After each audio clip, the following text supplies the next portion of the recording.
Ya, vamos a partir entonces por la clase del día de hoy. ¿Quién fue al seminario? ¿Y usted? ¿Por qué no fue? No alcancé a escribir, me di cuenta tarde. Sí, pero no hay un guardia en la puerta. No fui. Ya, es importante. Yo evito en estas clases siempre dar discursos de moral y esas cosas porque en realidad no tengo ningún tipo de superioridad moral ante ustedes, así que no lo hago. Pero sí les puedo sugerir que es bueno que uno asista a todos los seminarios importantes que se puedan dar. Con eso no me estoy refiriendo a las charlas de internet donde les venden software. Me estoy refiriendo a cosas, primero aquí en Chile, online, si es que es fácil, pero es bueno estar informado de lo que se está haciendo en el país. Si ustedes se van a dedicar a las estructuras o a los proyectos industriales, tienen que estar muy informados de lo que hace Achicina, de lo que hace el ICHA, el SH, cualquiera de las entidades típicas que se dedican a hacer este tipo de cosas. Los conversatorios de la AICE, todas esas cosas tienen que estar muy atentos. Yo les diría que asistir o ver menos de un seminario a la semana es absolutamente malo. O sea, bueno, sobre todo hoy día, porque desde la pandemia todo queda grabado en YouTube y uno puede verlo 3 años después. Entonces, en ese sentido, es bueno que ustedes gasten tiempo en esas cosas. Ya van a estar mucho más informados. Y además que hay harto conocimiento. No todo el conocimiento que está en la red es bueno ni es serio, pero hay mucho que si uno lo aprende a reconocer, les puede aportar en mucho. De hecho, uno mismo, yo ya no me preocupo de enseñarle cosas que están en YouTube. ¿Cierto? Hay cosas que tampoco es necesario enseñarle a un estudiante de ingeniería. Y a lo mejor ahí me voy a tomar un minuto. Y es que, no me ha pasado acá, pero de repente me ha pasado en otros lados. Que dicen, profe, pero es que no nos enseñó a usar el RISA, es que no nos enseñó a usar el Excel, es que no nos enseñó, sí, y no les voy a enseñar nunca. ¿Ya? Porque hoy día cualquier chimpancé se mete a YouTube y aprende a usar cualquier cosa. No voy a gastar su tiempo y su valioso dinero en pagar estas colegiaturas en enseñarle algo que se enseña gratis en otro lado y que ustedes deberían saber. Además eso tiene una lista que es muy importante. Y es que como ingeniero, lo importante es que usted aprenda a aprender. Yo quiero ser muy honesto en eso y en esa honestidad muchas veces les voy a decir cosas que ustedes no quieren oír, pero en beneficio de ustedes tienen que escucharlo. Y es que a veces pasa esto cuando me llegan correos para pedir práctica, me dicen, profe, ¿usted conoce un lugar donde necesiten un estudiante en práctica? Ese lugar no existe. En ninguna empresa que se precie de tal necesitan un estudiante en práctica. El estudiante en práctica, al igual que el ingeniero recién titulado, es un cacho y no sirve para nada. ¿Ya? Cuando ustedes salgan de aquí y crean que sirven para algo, no. Y no solo ustedes, en cualquier universidad, en las mejores universidades de este país, de Latinoamérica, igual no sirven para nada. Pero lo que uno espera es que estén bien preparados y que sean personas maduras y confiables. Con eso uno empieza a trabajar. Entonces, cuando uno busca práctica, en realidad yo por lo menos contacto a gente que entiende que es importante darle práctica a ingenieros jóvenes porque es la misma oportunidad que uno necesitó en algún momento y que alguien más le dio. Y entonces les abre un espacio, los recibe, los pone a hacer alguna cosa, ojalá útil, a veces no, pero les da el tiempo para que puedan aprender cómo funciona una empresa. ¿Ya? Esa es la idea. Entonces, eso hay que entenderlo muy bien. Por ahí de repente alguien dice, no, es que me desmotivé. Chuta, disculpe, pero eso es para niñitos de kinder o ya expandámoslo a tercero básico. Pero no más que eso. Un profesional no necesita motivación. Un profesional tiene responsabilidades que tiene que cumplir. Responsabilidades que adquirió voluntariamente o de manera no voluntaria, pero que las tiene, y las tiene que cumplir. Que esté motivado, que le guste, que le divierta, no es tema. No está en la mesa, eso dejó de estar en la mesa hace mucho tiempo. ¿Ya? Entonces, cuidado con esa parte, se los hago notar porque, si bien con ustedes yo no he tenido estos problemas, sí, a lo largo de los años, ha sido un tema bien recurrente el tema de la madurez, el tema de que ustedes sean tratados como adultos y respondan como eso. En ese sentido, a mí me gusta usar gente en las ayudantías o que apoye los cursos lo más profesional que se pueda. Y por eso que Catalina está haciendo las ayudantías. Bueno, Catalina. Porque ella es un ingeniero joven, con poca experiencia, pero tiene algo que ustedes no tienen y que les puede servir. Y es que es un ingeniero de verdad. Es ingeniero de la práctica. Ya la golpearon con el cambio de alumno a profesional. Ya lloró, ya sufrió, ya entiende que no hay espacio para reclamos, que no hay espacio para no me dio el tiempo, que no hay espacio para me equivoqué. Ya no. Entonces, ese tipo de cosas lo pueden conversar con él, cuál ha sido su experiencia, cómo se sintió quizás cuando empezó a trabajar, cómo se siente ahora, cómo ve lo que le falta. Y en realidad ver toda esta parte que les estoy conversando de que no es el conocimiento propiamente lo que va a hacer que ustedes sean útiles o no en una empresa. Va a ser su madurez como persona, como profesional y esencialmente como adulto. ¿Cierto? Si usted tiene horario para entrar a las 8 de la mañana y usted llega a las 8 de la mañana, usted está mal. Usted tiene que llegar 10 para las 8, prender el computador y a las 8 estar produciendo. Eso es llegar a las 8. Llegar a las 8:15 porque hay holgura para llegar, bien, la empresa se lo proporciona, se lo acepta, pero no es bueno. No está dentro de lo que se espera de un profesional. Entonces, cuidado con ese tipo de cosas que son bastante importantes. Vamos a dejar aquí por ahora. Vamos a seguir con esto. Proyecto 1. ¿Cierto? Recordemos un poquito qué es lo que había que hacer. Era una torre de 4 patas, representativa del 90% de las torres que existen en los proyectos industriales, ¿cierto? Todas tienen 4 patas, todas tienen algo arriba y hay que arrechar. ¿Qué cosas aparecen acá? Acero estructural, A36. Ya le estamos dando acero del más comercial que hay a toda la torre, pero eso no tiene por qué ser así. Hoy por hoy se están usando distintos aceros en distintos perfiles. Por ejemplo, aquí sería una buena idea usar, si es que nos quedan perfiles demasiado grandes, usar en las columnas una 572 grados 50, podría ser razonable. Si es que las columnas están en zona de pandeo inelástico, que es lo que uno espera, porque ahí es donde uno le saca provecho a la mayor fluencia de ese acero. Ahora, si están en la zona elástica, que es lo que uno no espera, bueno, da lo mismo el acero que le ponga, no va a resistir más. ¿Ya? Bien, hormigón, G25, el más comercial. Hoy por hoy se pasean entre el G25 y el G30, pero la verdad es que la resistencia del hormigón no me afecta en nada para lo que quiero. Solamente es importante la resistencia del hormigón, en estructuras industriales estoy diciendo, cuando necesito durabilidad ambiental. Cuando necesito control de retracción, cuando necesito control de fisuración, cuando necesito ese tipo de cosas, estructuras marinas, estructuras sumergidas, estructuras con alta agresividad ambiental, ahí probablemente me tenga que subir al menos a un G35, pero por efectos de durabilidad, no porque requiera la resistencia. ¿Ya? Armaduras de refuerzo son siempre las mismas. Es muy raro que haya otro tipo de fierro. Hoy día se están estudiando harto las armaduras de alta resistencia, pero de poquita alta resistencia, porque ustedes saben que si el fierro tiene más resistencia, tiene menos ductilidad, menos capacidad de estiramiento, por lo tanto con las aplicaciones sísmicas se nos va la punta del cerro y no nos sirve. Y como aquí casi todo es sísmico, tenemos ese problema. Entonces, esto probablemente pueda subir un poquito la resistencia, pero barras con menos que eso no usamos. Las barras de 2400, 2800, esas no existen hace mucho tiempo. Bueno, parámetros sísmicos ya los conversamos. ¿Qué se pide? Columnas, vigas, diagonales, anclajes, fundaciones y... ¿se me queda algo? Parece que no, parece que eso son todo.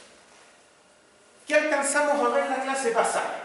¿Cierto? Alcanzamos a mirar únicamente las cargas, las combinaciones, ¿cierto? Hicimos el análisis metodológico de esta cosa, que entre paréntesis es lo más importante. Si hay algo en lo que usted tiene que perder tiempo es en analizar las cargas y sus combinaciones. Le voy a insistir, cualquiera es capaz de meter después los datos a una planilla o en software y que le diga si el perfil cumple o no cumple. no es el tema. Me sorprendería mucho que teniendo los esfuerzos y las condiciones de borde, alguien elija mal un perfil. Eso no pasa en la realidad. ¿Ya? Lo que sí pasa es que alguien evalúe más las cargas de diseño o la forma en que se combinan. Eso sí pasa, y pasa mucho. ¿Ya? Entonces ahí es donde tenemos que tener cuidado. Yo les dije que tenía dudas sobre ese 03, ¿cierto? Que lo calculamos con una planillita que yo les mostré, y dije que lo iba a revisar. Me arrepentí, no lo revisé. ¿Ya? Entonces lo vamos a revisar acá. ¿Qué es eso? ¿Cierto? Voy a estar prendiendo y apagando la luz cada rato parece, pero no importa. Ojalá que no se quede. ¿Qué es esa cosa, cierto? Bueno, si nosotros miramos aquello que tenemos que mirar, ¿qué es esto? Tenemos, ¿cierto? Ojo, también otro paréntesis, voy a hacer aquí paréntesis, me parece. Paréntesis, este documento yo a esta altura asumo que lo leyeron, lo marcaron, lo rayaron y yo lo estoy usando solamente. ¿Por qué es tan importante que entiendan eso? Porque yo no voy a perseguirlos para hacerle pruebas de comprensión de lectura ni nada de eso. Yo asumo que si yo le digo lea tal cosa, usted la lee. Si yo le digo consiga tal cosa, usted la consigue. Pero si no lo hace, no me importa. ¿Ya? Yo voy a hacer como que usted sí lo hizo, porque yo confío en ustedes. Ya veremos si eso fue bueno o no, pero en principio yo confío en todo el mundo. Y por eso estoy aquí haciendo clase. Ya. Bien, tenemos aquí el documento, tenemos esta ecuación. ¿Qué nos dice? Espectro de diseño. Ah, y aquí saco el eje. Dice que es 0,7 por el I, lo tengo, el R lo tengo. La corrección por amortiguamiento, ¿tengo el amortiguamiento? Sí, era 3. Y por un S sub A, H, T sub H. Ya, ¿y eso de dónde lo saco? Bueno, eso lo saco de acá abajo. Ahí está, el espectro de referencia, SAH. Tiene mucha importancia este espectro, porque este es un espectro que tiende a modelar bastante bien la amenaza sísmica. Ya, este no es un curso de diseño sismoresistente, por lo tanto no voy a adentrarme en la parte sísmica, más allá del uso que necesita esto. ¿Ya? Pero sepan que este es un espectro que modela muy bien la amenaza, por lo tanto sí es un espectro al que uno le puede ajustar registro, es un espectro con el que uno puede evaluar deformaciones, con el que puede hacer análisis especiales, etcétera, etcétera. Es un espectro calibrado al 5% y por eso que después lo tengo que corregir por amortiguamiento. Es un espectro elástico, por lo tanto después tengo que incorporar el R, y es un espectro para 10% en 50 años y por eso que después tengo que corregir con el I. ¿Ya? Pero básicamente este es el espectro de amenaza. ¿Esas correcciones se hacen cómo? Con la otra ecuación que he mostrado siempre. ¿Ya? Entonces, vamos a evaluar eso. Vamos a ver qué sale. ¿Ya? Todo esto es práctico, así que vamos a ir viendo aquí qué burradas nos van saliendo.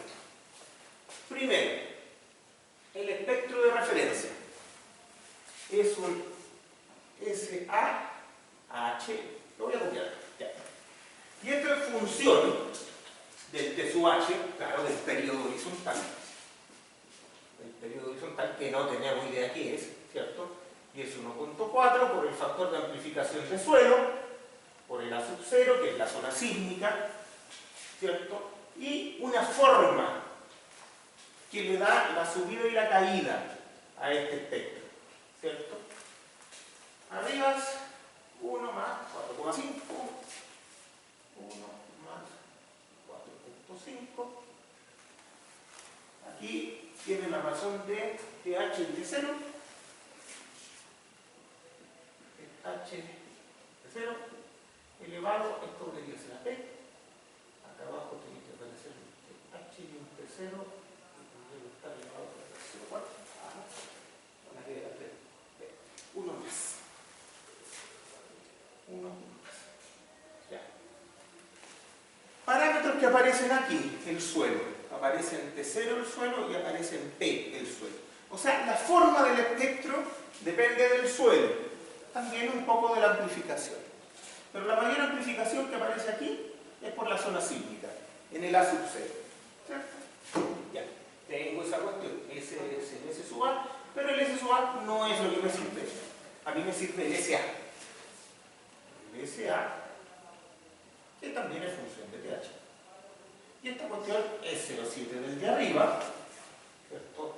El SAH, evaluado también en TH, ¿cierto? Tiene que estar dividido por R, porque es la corrección por ductilidad y sobre resistencia de la estructura, y tengo que corregir por el amortiguamiento que sea distinto del 5%, cuando es distinto del 5%. Si la estructura de acero siempre va a ser distinto del 5%. Por lo tanto, casi siempre voy a tener que estar corrigiendo esas cosas. Esto tenemos. ¿No falta el I? ¿Perdón? La importancia. Me faltó el I. ¿Sí? Sí, falta el I. Toda la razón. I, porque es para diseño, entonces I aparece aquí. Claro. ¿Qué cosas nos faltan? Nosotros conocemos el R, ¿cierto? Dijimos que esta cuestión la íbamos a diseñar con R5, parece. ¿O R4? Ya se me olvidó. Dijimos 4. 4 digamos, ya. 4, no se puede anotar acá. Esto es 4. Esto debe ser 3%, ¿cierto? Porque estamos pensando en una estructura penal. Y nos faltan los datos del suelo. Nosotros dijimos que esto era suelo B, ¿cierto? Entonces voy a mostrar un poquito acá del suelo B. ¿Qué es todos los suelos? ¿Qué información tenemos de los suelos? ¿Qué información hay de los suelos? Vamos a las tablas. Ya. Aquí tenemos zona sísmica, no me interesa, ¿cierto? Aquí tenemos tipos de suelo. ¿Qué suelo es el que estamos usando? B. Estamos usando un suelo que se clasifica como roca blanda. Un suelo muy bueno, ¿cierto? Suelo B. B de burro. Y ahí están los parámetros del suelo B. Tenemos que el S es 1. O sea, no me interesa en realidad, no me amplifica nada, es 1. ¿Ya? Después tenemos el T sub 0. ¿Ya? ¿Cuál es? 0,3. Después tenemos el P, el exponente, ¿cierto? Que da la forma a los espectros, 1,6. Y tenemos el T1, 0,27. ¿Cuál es la importancia del T1? Si no aparece en la ecuación que acabamos de ver. ¿Por qué nos podría interesar el T1?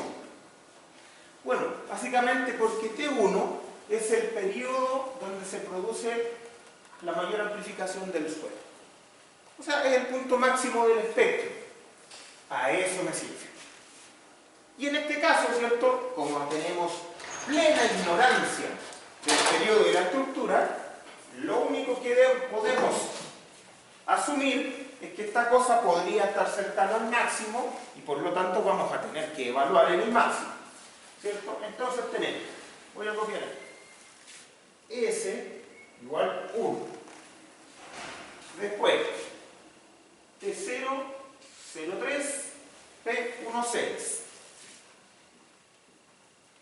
0,3, P igual 1,6 y el T1, que nos va a interesar siempre que queramos saber el máximo, ¿cierto? Es 0,27.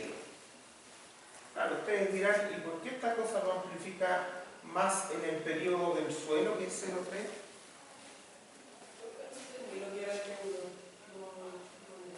T1.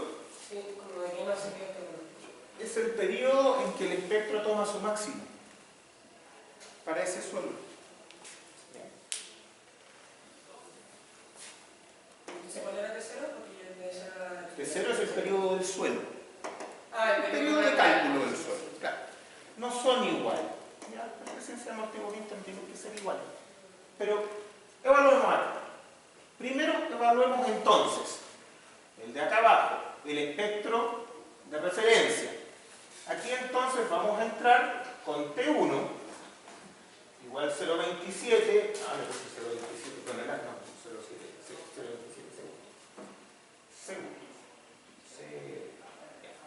Entonces entramos por acá con 0,27. ¿Y qué me sale acá? Ahí, metan los dedos a la calculadora y cuéntenme, ¿qué sale de ahí? Pero primero se calcula el de arriba, la referencia. Sí, tiene toda la razón. Primero el de arriba. Estaba pensando que estaba usando el de arriba, pero no. Es el de arriba primero. Entro entonces con 0,27, evalúo acá en T0, tengo allá, tengo el P, tengo el S y el A sub 0. El A sub 0 está en zona 2, ¿cierto? Estamos en zona 2, entonces 0,3. El A sub 0, si no está en ninguna parte, lo voy a poner acá. A sub 0 es 0,3G. Lo usamos como 0,3.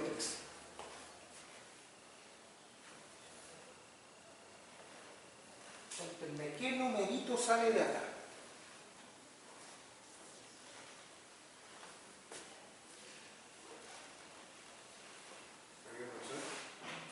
Sí. Me perdí un poco hace rato, pero ¿cuál era la diferencia entre las dos ecuaciones? De arriba del espectro... Este es el espectro de referencia y este es el espectro de diseño. Siempre un espectro de diseño no va a ser un espectro de amenaza. Para pasar a un espectro de diseño, yo tengo que hacer ciertas correcciones sobre un espectro de amenaza. Entonces, si yo pienso que este es representativo de la amenaza, lo que es seguro es que no es de diseño.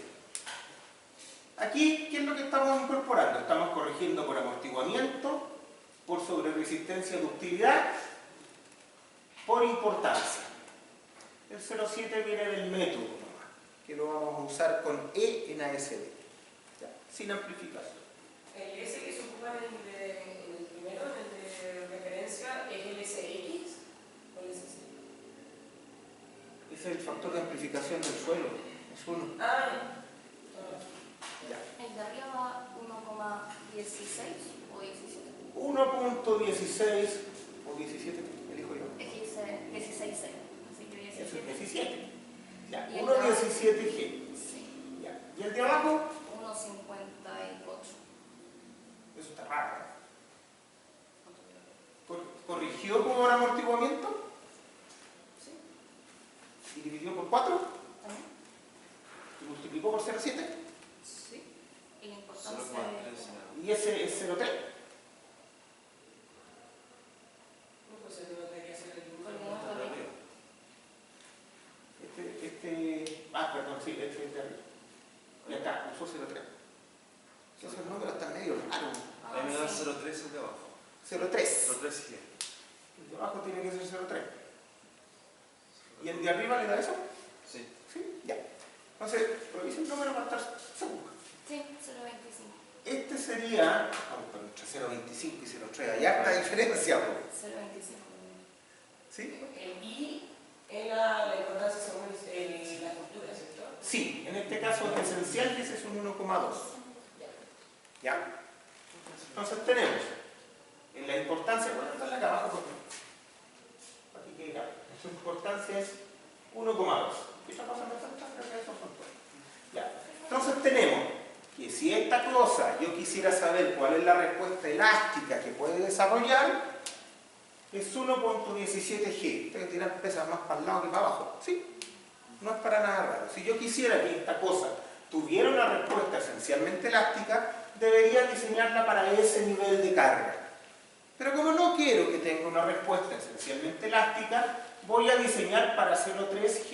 Y esto es bien importante entenderlo porque yo diseño para 0,3 en lugar de 1,17 entendiendo que esta cosa va a tener daño. Eso es lo que me da derecho a diseñar para menos. Eso es lo que me da derecho a incorporar valores de reducción, esencialmente el R. Aquí es donde yo estoy diciendo esto va a tener daño. La idea es que tenga daño reparable de forma rápida, ¿ya?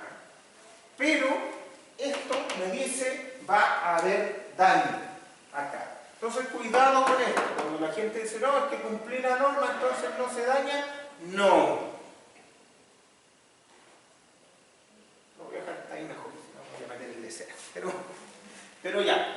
Diseñamos para 0,3, estamos bien, pero sabemos que para que esto no se dañe, yo debería estar en ese nivel. ¿Ya? La norma me permite reducir, pero la norma asume que yo estoy aceptando el daño que se va a generar. Listo. Está bueno el 0,3, entonces seguimos. ¿Dónde habíamos quedado? Combinamos estos valores, ¿cierto? Que son las Las cargas en reacción, acuérdense, no son las cargas en columna necesariamente. Yo lo que estoy proponiendo acá es que diseñemos para la reacción y no necesariamente para la carga en columna. ¿Ya? Bien, con estas cargas que tenemos acá, llegamos a que la columna se comprime a esto, utilizando las combinaciones de cargas amplificadas. Ya que estamos en esta, una carga muy parecida yo voy a necesitar usar para el diseño de los pernos de anclaje. Obvio, ¿cierto? Porque la columna se comprime, los pernos se traccionan y la misma cuestión, pero están dando. ¿Cómo tendría que calcular yo la tracción de diseño para los pernos de anclaje? Primero, ¿con qué combinación? ¿Cuál? No. La primera. Porque no. Le acceptaron a la segunda. Bien. Con la de arriba, ¿cierto? Porque los pernos de anclaje son un fusible de esta estructuración. Como son un fusible, corresponden las cargas reducidas. ¿Ya? Entonces, pernos de anclaje. La tracción. ¿Cuánto va a ser la tracción del perno de anclaje?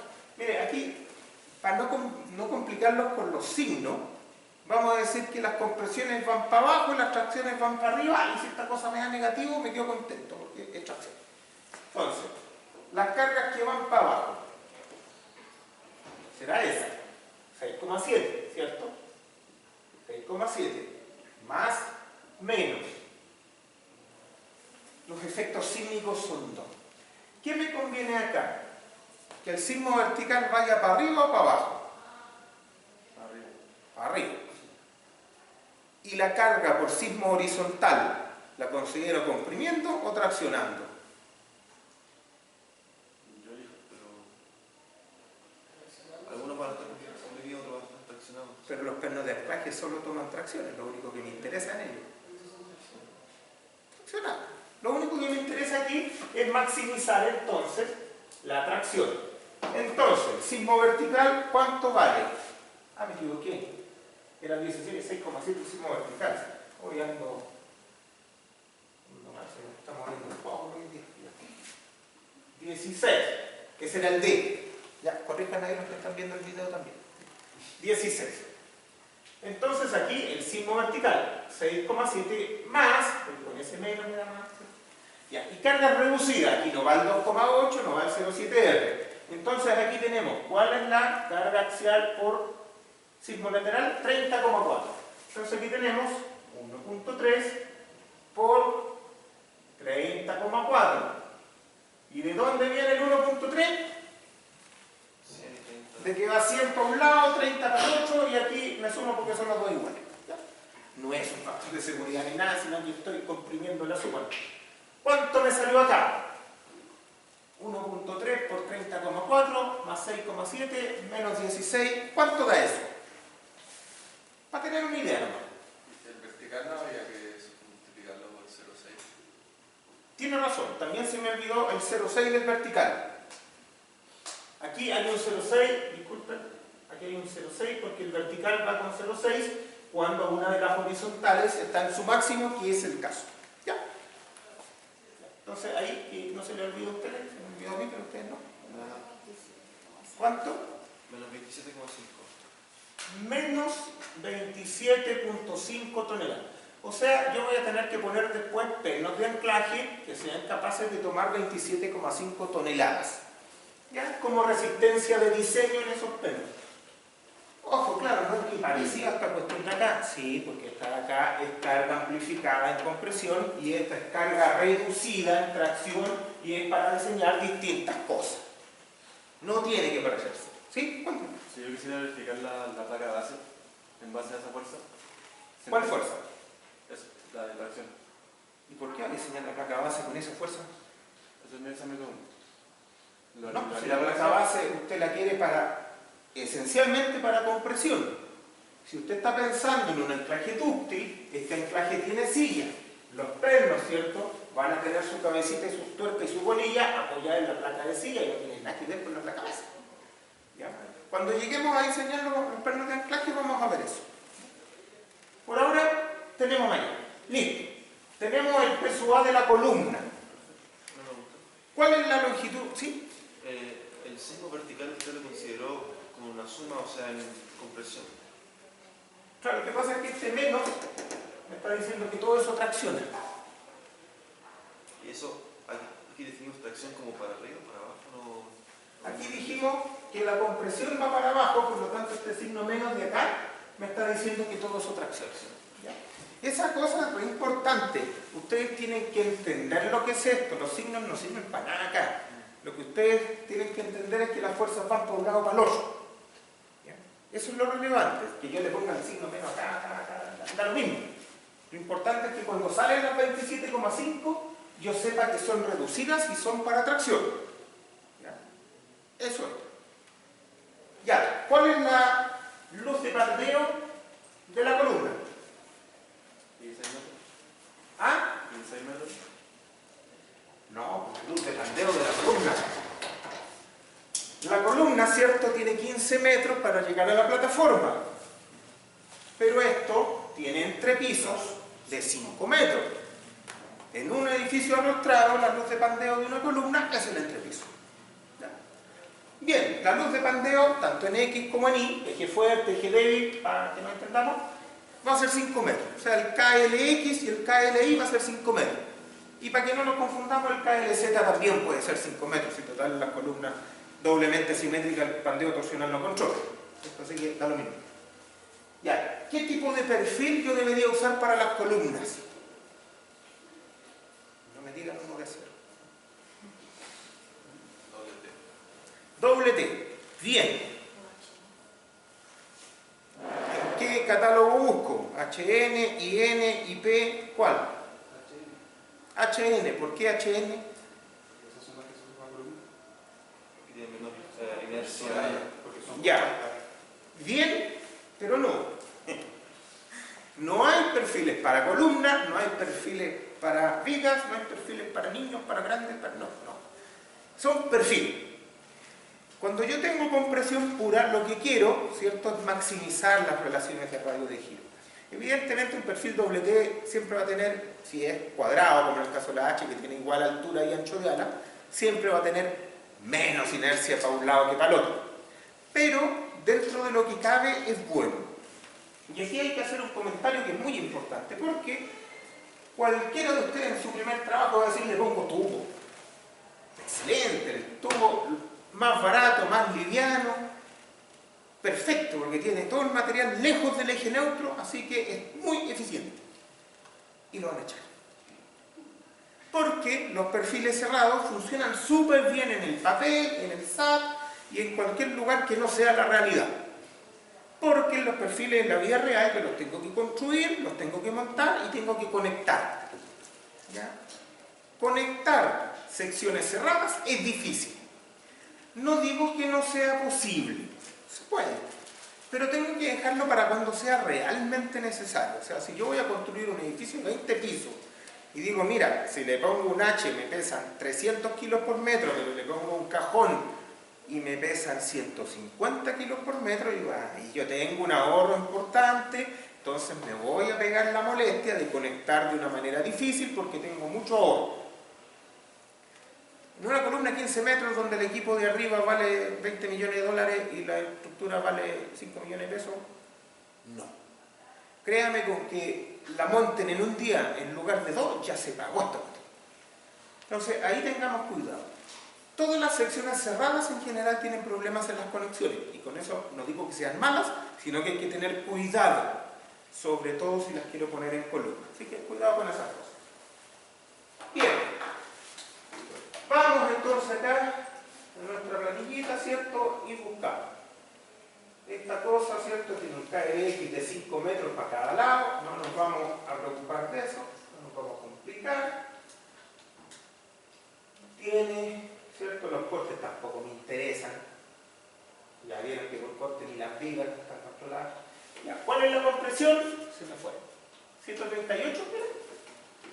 Sí. Ya. Nada de lo que nosotros hacemos es exacto, nunca. Así que tenemos que aprender a usar números relativamente gruesos. En esta planilla las compresiones son negativas, le vamos a poner 140. Momentos no tiene a ninguno de los dos lados porque estamos calculando a mano, probablemente si lo hacemos en el SAT va a salir un momento de segundo orden, pero básicamente viene de la compatibilidad geométrica de los giros que tiene el nodo. Y yo espero que eso no consuma una resistencia más allá del 5%, el 2%, entonces igual lo vamos a expresar. Los cortes no nos interesan. Dijimos que íbamos a probar, ¿cierto? Probemos igual con este, a ver qué pasa. Probemos con los IN, ¿qué sale? Para tener una idea nomás. Un IN razonable sería un IN 30 por 102. ¿Será más liviano los H? Profe, ¿cómo optimiza eso? Busca un factor de utilidad. Con este botón. Un factor de utilización menor a 0.95. Creo que no ha venido a clase y no ha visto los videos. Sí, lo he visto. Ya. Bueno, primero, el HN sí salió más liviano. No necesariamente hay una diferencia importante. En realidad, entre el 92 y 102, bueno, sí hay un 10%. Pero no, eso es lo que hace tomar la decisión. Sino que este es un perfil cuadrado, bastante fácil para conectar después y para hacer detallamiento. Desde ese punto de vista es bastante mejor. La placa de base de esto va a ser cuadrada. Vamos a tener pernos simétricos, todas esas cosas son bien importantes. Lo vamos a ir conversando muy avanzado. Respecto a la optimización del perfil, ojo, no tenés seguro, no estoy diciendo que voy a usar ese. Estoy diciendo que ese es el óptimo de acuerdo a la planilla que hizo alguien que yo no conozco. Bueno, estoy hablando metafóricamente porque le hice yo. Pero esto tiene criterios y todavía uno tiene que elegir si este número funciona o no, para lo que quiere. Bien, ¿cuál es el óptimo? En este caso el óptimo es el perfil más liviano que cumple. Nunca es el que tiene el mayor factor de utilización. Ese es el perfil menos eficiente para el peso. ¿Ya? Entonces, si van a programar cosas que yo no les recomiendo que lo hagan, ¿ya? Tengan cuidado cuál es su criterio de elegir perfil. ¿Ya? Bien, este sería un perfil aceptable. Este sería un buen punto de partida. Me da un 0.95. ¿Qué tendría que mirar? Este es un perfil sísmico, entonces tendría que preocuparme un poco de la razón de ancho espesor. Pero es un perfil que yo estoy dejando para carga amplificada.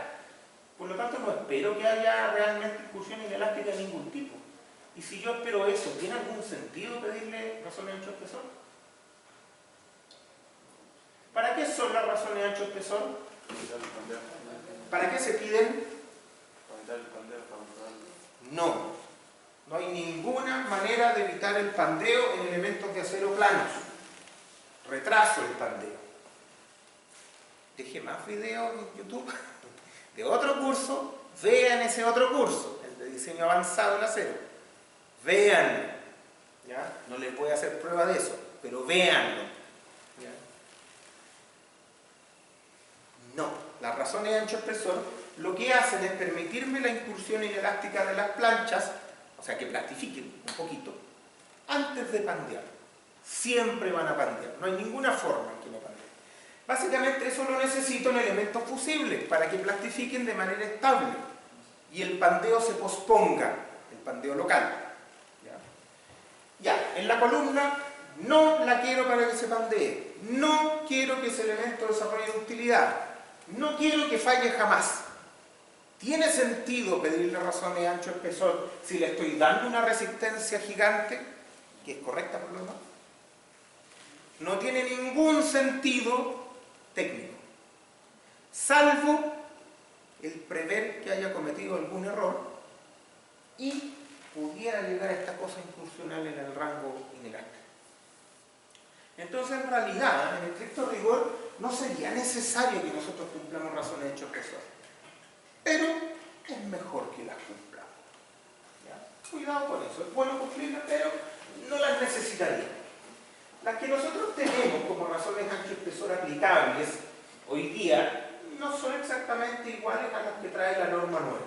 ¿Cierto? Yo aquí tengo programadas algunas razones de ancho espesor de la norma anterior, ¿ya?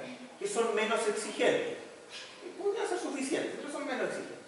Entonces, ¿qué tenemos ahora? ¿Qué nos interesa? Las alas tienen una razón de ancho espesor de casi 15 y el alma 32. Parecen buenas razones ancho espesor, no son nada extrañas, pero para un elemento que requiere ductilidad probablemente no me serviría. Pero la columna no las necesita, entonces pareciera que es un buen número. Pero de todas maneras vamos a ir a la base de esto. Vamos a mirar qué nos dice la norma nueva, ¿cierto? Me pasé. Aquí. Entonces tenemos esta tablita. ¿De dónde salen las razones de ancho espesor de esta tablita? ¿Cierto? Cuando ustedes miren el ISC 341 del 2016 se van a dar cuenta que estas razones ancho espesor corresponden a las moderadamente dúctiles. Claro, pero el ISC del 341 del 2016 dice, oye, pero para los elementos que tienen un R importante, yo debería estar usando razones ancho espesor de alta ductilidad. Eso es lo que no usamos en Chile. Nosotros no queremos una incursión inelástica importante, grande, con mucho daño en nuestras estructuras industriales. Y por lo tanto, todo lo demás que rodea esto, ¿cierto? La elección del R, amortiguamiento, factor de importancia, nos conducen a eso. Por lo tanto, nosotros no esperamos llegar a demandas altas de ductilidad. Y por lo tanto, también, de manera consistente, entregamos una ductilidad moderada. Como mucho. ¿Ya? No necesitamos más, y por eso es que usamos esto. Bien, ¿qué aparecen aquí? Si se fijan, aquí empieza a aparecer por primera vez el RI. Claro, evidente, porque a mí lo que me interesa es un comportamiento inelástico, no el comportamiento elástico de diseño, me interesa el comportamiento inelástico. Por lo tanto, necesito usar la fluencia efectiva siempre. ¿Cuál es el RI de la 0 a 36? 1,5. ¿Cuánto? 1,5. 1,5, bien, ese es el que podemos usar. La verdad es que si uno se va a las tablas le sale el 2, le sale el 1,3 y 1,5. Y uno diría, usa 1,3, pues es menos exigente. Además el 1,3 es para las planchas, y aquí todos los perfiles se hacen a partir de planchas. ¿Por qué vamos a usar el 1,5? Otra vez por razones prácticas. Usted diseña toda su estructura con perfiles armados, le pone 1,3, está listo, y el cliente le dice, ok, ya la mandé a maestranza, pero me cambiaron las columnas y son laminadas. Pero como al mismo acero, estamos todos contentos. ¿Y qué le va a decir a usted? Ah, que entonces tengo que calcular todo de nuevo porque usé un RI de 1,3 y no de 1,5. No, pues lo van a echar. No le van a pagar por gil. Entonces, por razones prácticas, todavía hay que tener ciertos cuidados. Un RI de 1,5 es una burrada, es grande, es gigante. Los RI que se están usando hoy día en aceros buenos, A992, por ejemplo, son 1,1, 1,2, por ahí están llegando. Claro, son aceros que tienen fluencia superior controlada. Pero bueno, aquí estamos en Chile, en Latinoamérica, aquí va a llegar el A86 con alta dispersión. Hagámonos cargo de eso y seamos felices. Bien, ¿cuáles de estas razones de ancho espesor nos interesan? Leamos la tabla. Total, está en España. Dice, alas de perfiles soldados y laminados tipo IH. Parece que no puede ser. Dice, alas de perfiles laminados tipo CTL. Parece que para las alas no sirve esta. Parece aplicable. Veamos si hay algo mejor. Armas de perfiles laminados tipo T. No, claro, esa no. Elementos para perfil HS. No tenemos eso. Acá. Armas de perfiles laminados tipo C y soldados tipo H usados como adiestramiento. Bueno, esta es columna. En realidad como que no sería igual, pero si no parece algo mejor es un buen candidato. Elementos, planchas o caras sometidos a cuestiones cuadras y tal. ¿No aparece algo que se parezca aquí? Aquí aparece. Aquí aparece. ¿Qué dice? Perfiles usados como vigas o columnas sometidos a flexión. Compresión o flexocompresión. Parece que por aquí anda. Esto tiene olor a que sí me sirve. Ya. Armas de perfiles laminados o soldados. Ya. Aquí está. Esa. Armas de perfiles. Armas. Ya. Entonces, parece que la primera es la que corresponde. Y si me acabo la tabla, así que será esta. Veamos primero la sala. La ala está al principio y era lo más fácil. ¿Cierto? ¿Cuánto me sale eso? El E2040 o con 1000, recoge la diferencia, partido por 1,5 por 2,53 en raíz y 0,4. ¿Cuánto sale? ¿Cuánto es el lambda MD del alfa? El límite. ¿Cuánto me sale? Lo voy a anotar. 0,4 RI FI raíz. ¿Cuánto sale? Da 9,27. 9,27. Bien exigente, ¿eh? 9,27. Le creo. Veamos el del alma. Alma. Dice, para C menor que un 11%. ¿Y qué es C? Acá abajo dice, en el RFD, ¿cierto? O en ASD, si en realidad no dice. C igual omega por P sub A partido en P sub G. O sea, básicamente un C sub A chiquitito significa que hay una compresión que es mucho más baja que la fluencia. Eso está pensando, ¿cierto? Claro, en columnas de marco probablemente controla la pura fracción, no tiene nada de compresión. En columnas de marco arrastrado uno podría decir aquí sí, que yo necesito evaluar eso porque yo espero altas compresiones, porque estoy poniendo el elemento para pura compresión. De hecho lo tenemos al 95% por pura compresión. Entonces aquí es donde yo tengo que evaluar esto. Evaluemos, a ver qué sale. C sub A es igual, estamos en ASD, ¿cierto? ¿Cuál es el omega de compresión en ASD? 1,67. Entonces, esto es 1,67 por el P sub A, que era como 140, ¿cierto? Para redondear nomás esta cuestión. Y el P sub Y es 2,53 por el área de esta cuestión. Ah, no, aquí es el P sub Y efectivo. Me está faltando un 1,5. Se lo voy a mirar en acá. El área de esta cosa es 116,6. Entonces aquí me falta un 1,5. Y aquí me estoy dando cuenta que estoy mal notable. 116,6. En realidad esto es un PY E. Se debería llamar así. Ya es tarde. Se me fue. Pero se debería pasar. ¿Sí? Me expliqué el 1.5 y el 1.16. El 1.5 es el RI y eso es el área transversal del perfil que tenemos, que estamos probando. Y esto debería salir más del 11%, pero ustedes cuéntenme cuántas cosas. 0,52. ¿Cuánto? 0,52.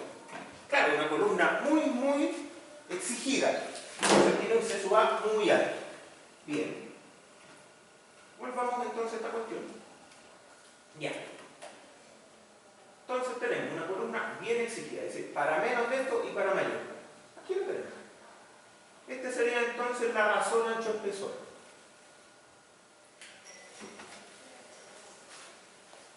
Y tiene un límite, ¿cierto? Tiene que ser mayor que esto. ¿Qué lata esta cuestión?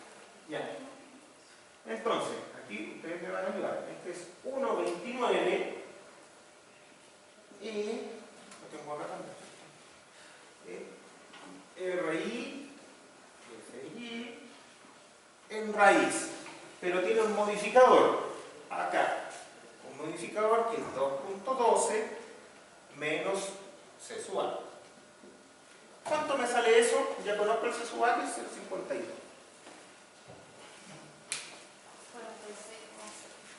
46,6. O sea, ese no es tan exigente. Igual calculemos el otro límite, ¿cierto? El de acá, el 1,57. No vaya a ser cosa que esté controlando. 1,57 E, RI, FI.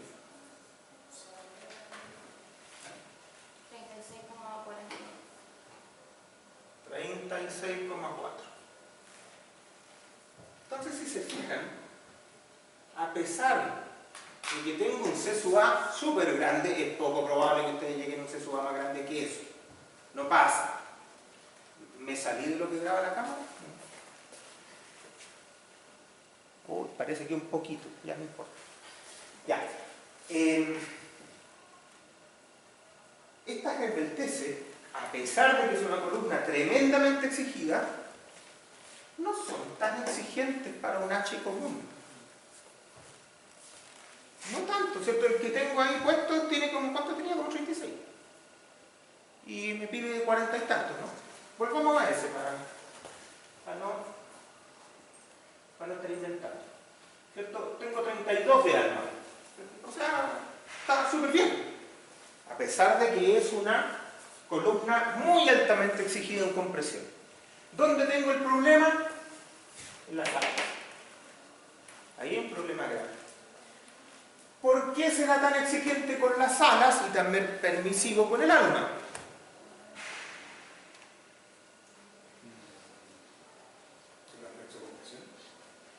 No, porque todos los elementos son solo comprimidos. Los elementos placa, ¿cierto? Son todos comprimidos. La gran diferencia es que el alma es un elemento atiesado y las alas son elementos no atiesados.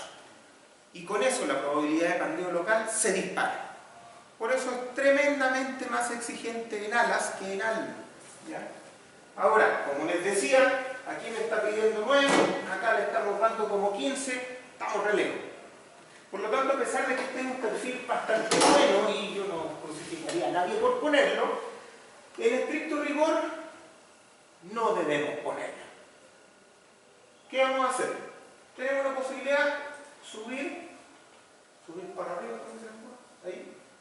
Llegamos al 972, ahí ya estamos por ahí. ¿Y a cuánto me está quedando? A 0,7. Ya, pero aquí como el H35 como que por aquí empieza. Entonces a lo mejor conviene probar un H30, a ver si pesa menos que 124. Vamos a los H30 y ¿dónde están los que pesan menos que 124? De ahí para abajo ya me funciona. Este tiene 7,5 y esto me aguanta 9 y tanto. Parece que ahí está poquito. Y todavía ya. A ver, veamos. 86. Ya, con resistencia por aquí estaríamos. ¿Viste? Me da 9,38 y chuta. Yo lo dejaría. ¿Cierto? 9,38 con 33,5. Yo me quedo tranquilo con eso. Ya, en estricto rigor, ¿cierto? Alguien podría joderse mucho, pero parece que es bueno.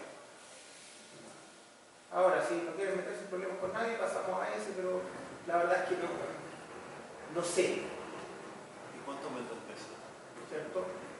Dejemos ese mejor para no tener problemas con nadie, ¿cierto? Para que no jodan lo liso. Dejemos entonces el HN 30%6. Para no tener problemas. HN 30%6. Entonces la columna, finalmente la columna me sale un HN 30 por 106, cumpliendo las razones ancho-espesor, cumpliendo la resistencia, cumpliendo todas las cuestiones que tiene que cumplir, y eso me da un factor de utilización, ¿cierto? Para que lo decimos ahí, no se me olvide, de 0,86. 0,86. Listo. Tenemos entonces la columna. Y ahora vamos a hacer 10 minutos de break.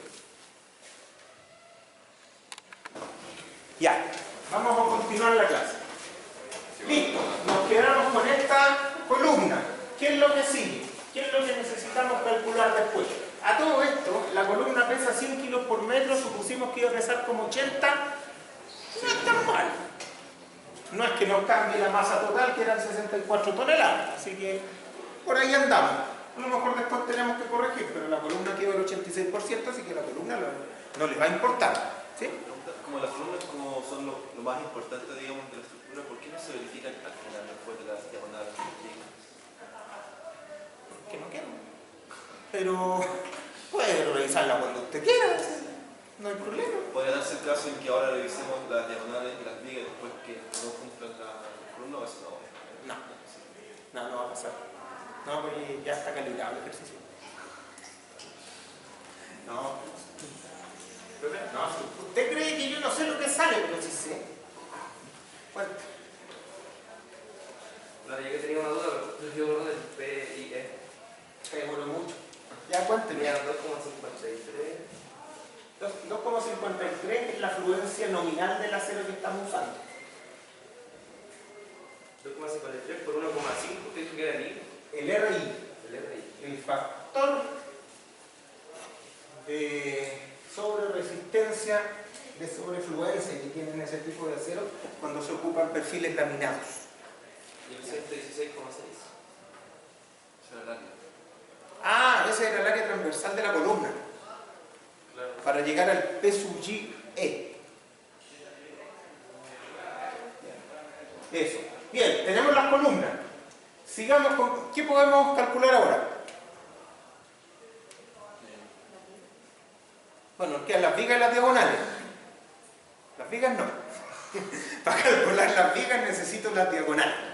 Porque las vigas de un chevrón, ¿cierto?, son el elemento que cierra el vano y que depende de las diagonales. Como depende de las diagonales, me conviene primero calcular las diagonales. Ya, calculamos las diagonales. Entonces, tenemos esta diagonal. Supongamos que llegan a la base. Ya. Esta cosa tiene 5, esta cosa tiene 5.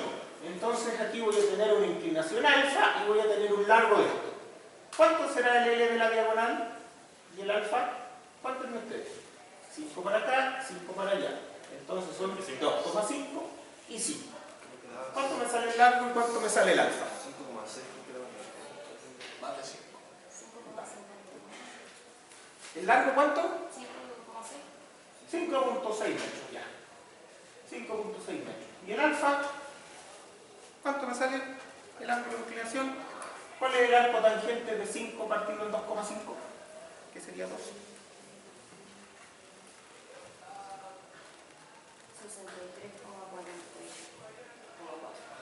63,43. ¿63? ¿Estás segura? 5 partidos en 2,5. Sí, el arco tangente de 2. Sí, ya eso también. ¿Sí? Ya, ahí tenemos un tema, pero vamos a seguir adelante. He hecho tantas veces este ejercicio y nunca me había fijado. Cuando yo tengo diagonales en ángulos que son distintos o que están fuera del rango de 30 a 60, cuesta conectarlas. Cuesta mucho conectarlas en la realidad. Entonces, hay que tratar de no alejarse de esos puntos. Aquí, bueno, nos alejamos re poco, son 63, ¿ya? Pero hay que tener cuidado con eso, se empiezan a complicar las conexiones. Si usted tiene un ángulo de 15 grados acá, tiene un problema grande, porque esa cuestión no la va a poder conectar. Aquí nos vamos a hacer el eso y vamos a seguir nomás. Pero la idea es que esto tenga una inclinación un poco menos. Bien, ¿cómo funciona esta cuestión? ¿Cuál es el corte transversal? 19. Ya. Las diagonales sísmicas, ¿cierto?, sobre todo en este caso, funcionan así. Por lo tanto, yo espero que la carga de estas diagonales sea esencialmente sísmica. Cuando esta cuestión, cuando no está temblando, aquí la carga va para abajo por las columnas. No trabajan ni las diagonales, ni las vigas, ni ninguna cuestión. ¿Ya? O trabajan poquitos. En realidad la viga, claro, las columnas se cortan, entonces esta viga tiene un momento por arriba y carga las diagonales, sí, pero es súper poco. Estas cosas trabajan cuando viene el sismo. Y trabajan esencialmente con una fuerza que vaya en esta dirección, ¿cierto? O sea, les interesa únicamente la fuerza sísmica que va para allá, o para el otro lado. Porque es un plano arrastrado, y los planos arrastrados trabajan en su plano. Por lo tanto, a estas diagonales no le importa el sismo vertical. Si estoy trabajando en planos que van a la dirección X, no le interesa la dirección Y, porque van a tener 0 redondo para las cosas que van en la dirección Y.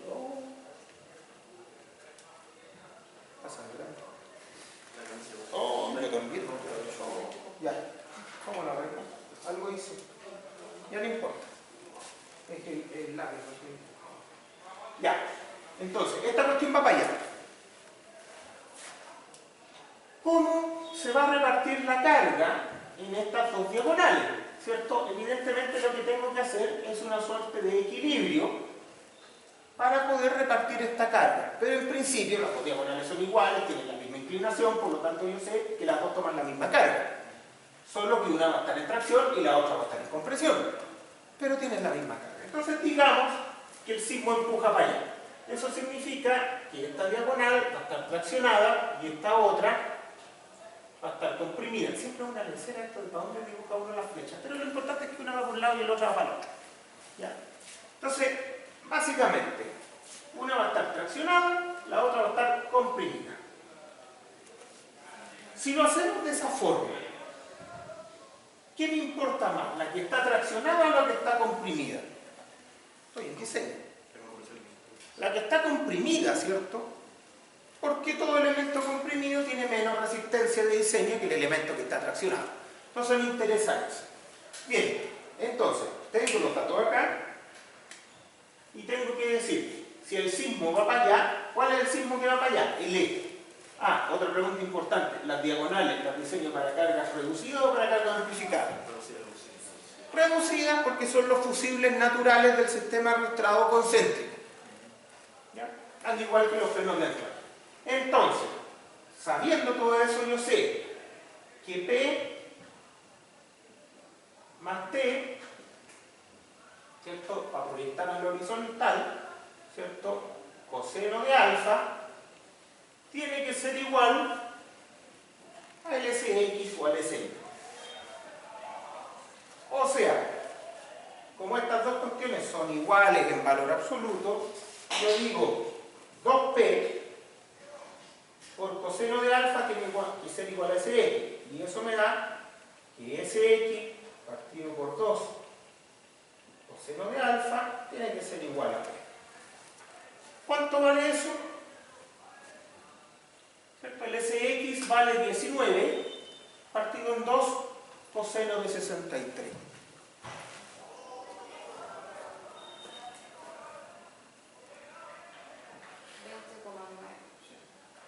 21 eso, en este planeta. 21 toneladas, ¿cierto? Ya, en compresión, que es lo que me interesa. Entonces, esta cuestión va a ser el P sub A de la diagonal. Y estamos listos. Ahora hay que elegir. Elijamos. 21 toneladas en 5,6 metros. 21 toneladas en 5,6 metros. ¿Cuál es el primer candidato? ¿Ah?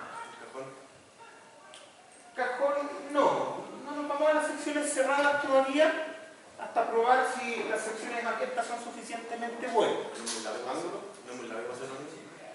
No sé. ¿Cuál es la longitud de un ángulo en ese largo? El mismo largo era un poco más. ¿Cuál es? Yo no sé, por eso le pregunto. Mire, probémoslo. ¿Cierto? Lo más natural sería poner un XL, pero partamos probando un L.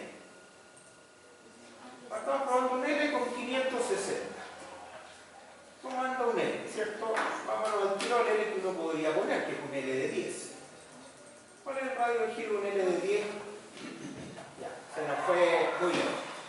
Está muy arriba. El L de 10 es una mala decisión.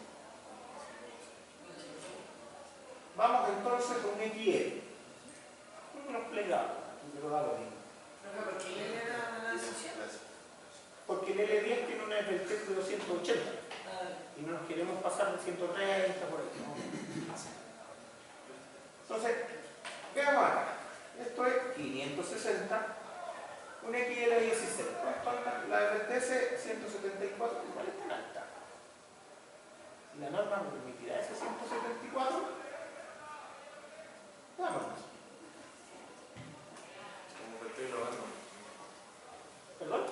Como que estoy globando lo mismo. ¿Qué dice? Los elementos sismoresistentes de planos verticales que cambian en compresión. Eso es esto. Deben tener razones de hecho presores, se las vamos a ver después. El test global de estos elementos debe ser menor que 1,5 pi raíz de E partido por Fi. ¿Cuánto vale eso? 123. Claro. ¿Cuánto vale 1,5 pi? ¿Cierto? E partido en raíz de Fi. Esa es la que está limitando ahora, ¿cierto? ¿Cuánto vale eso? ¿Tiene el número? 132. 133, ya. 133. ¿Y cuánto estamos llegando nosotros con este XL?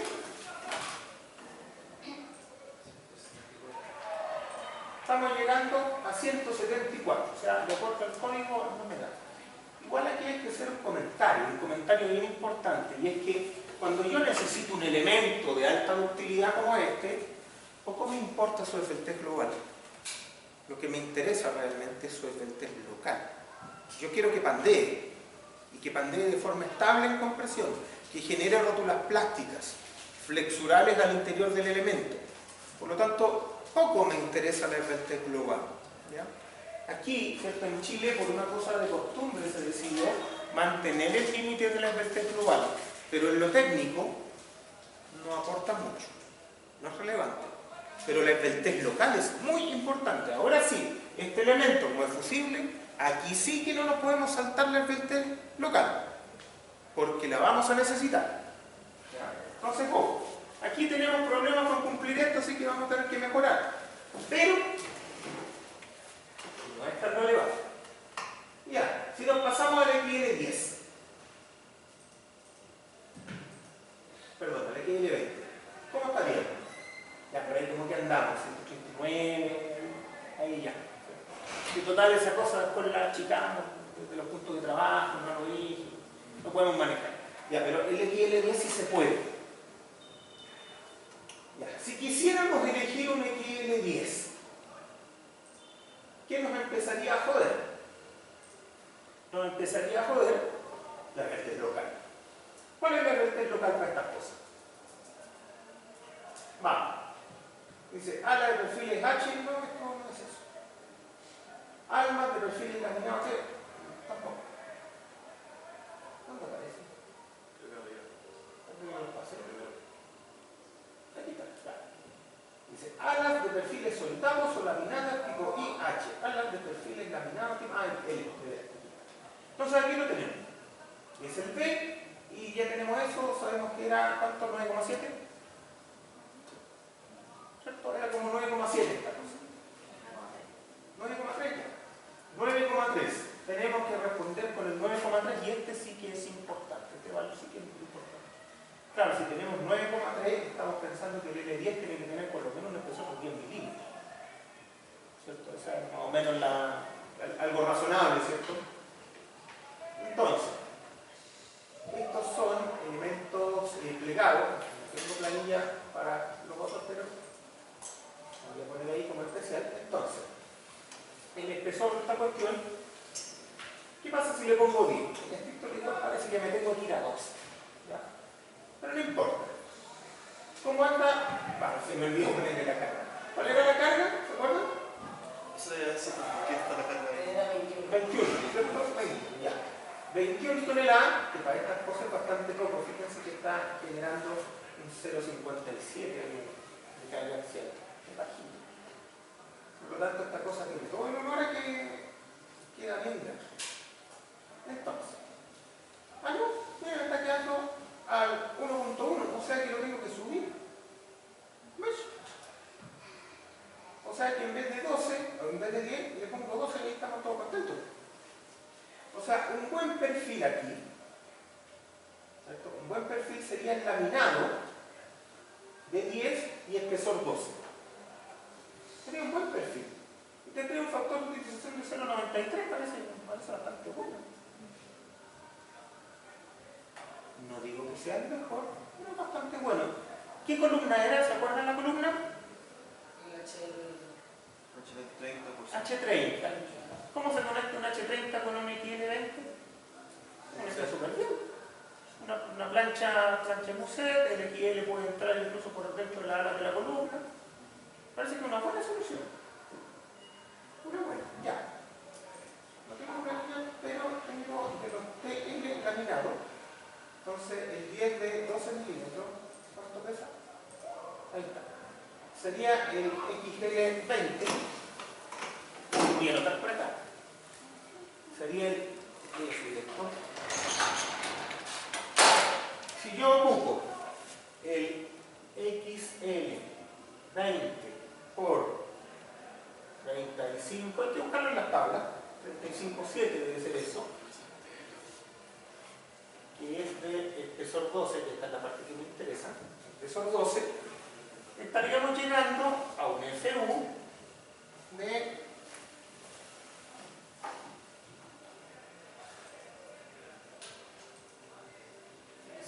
más o menos 0,9, ¿cierto?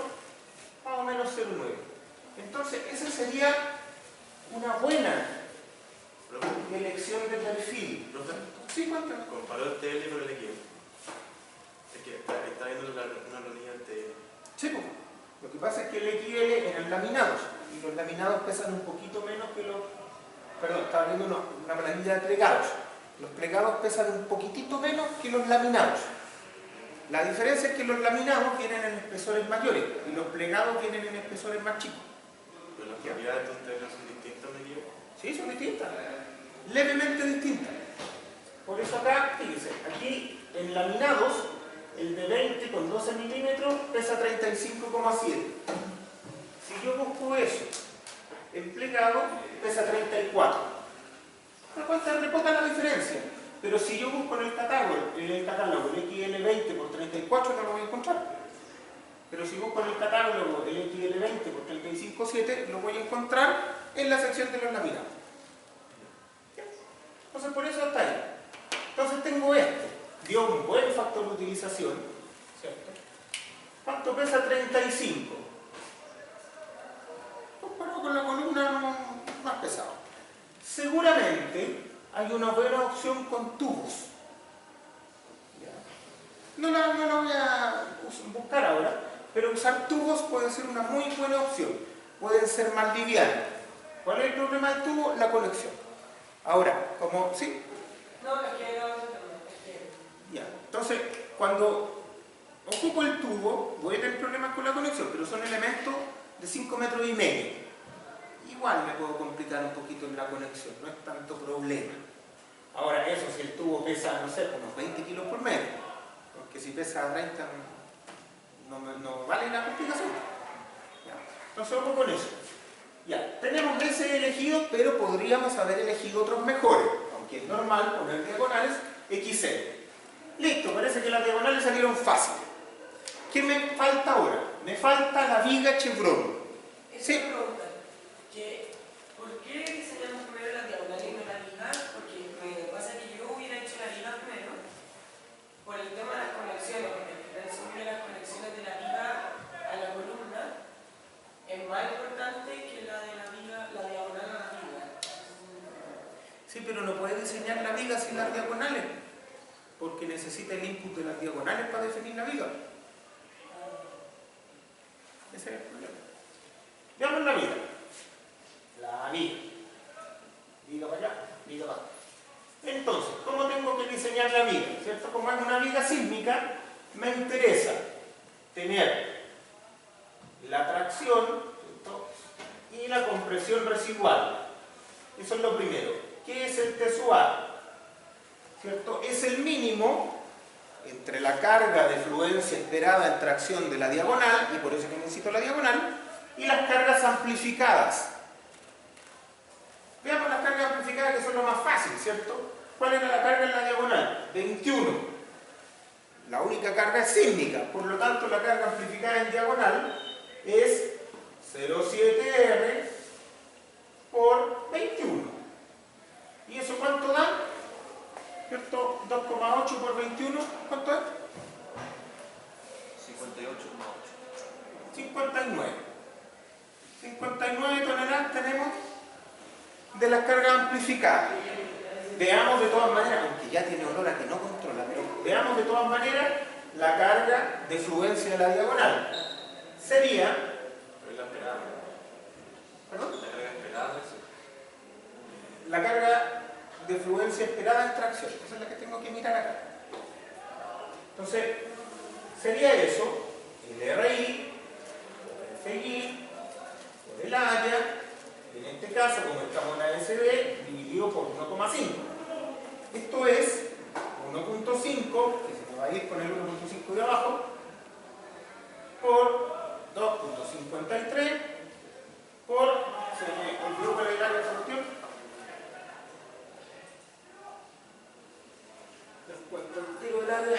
El área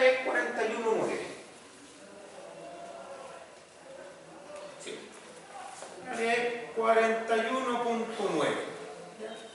Todo eso dividido en 1,5, por lo tanto, tenemos que es 2,53 por 41 y eso ya salió más grande que el 59, así que gana el 59.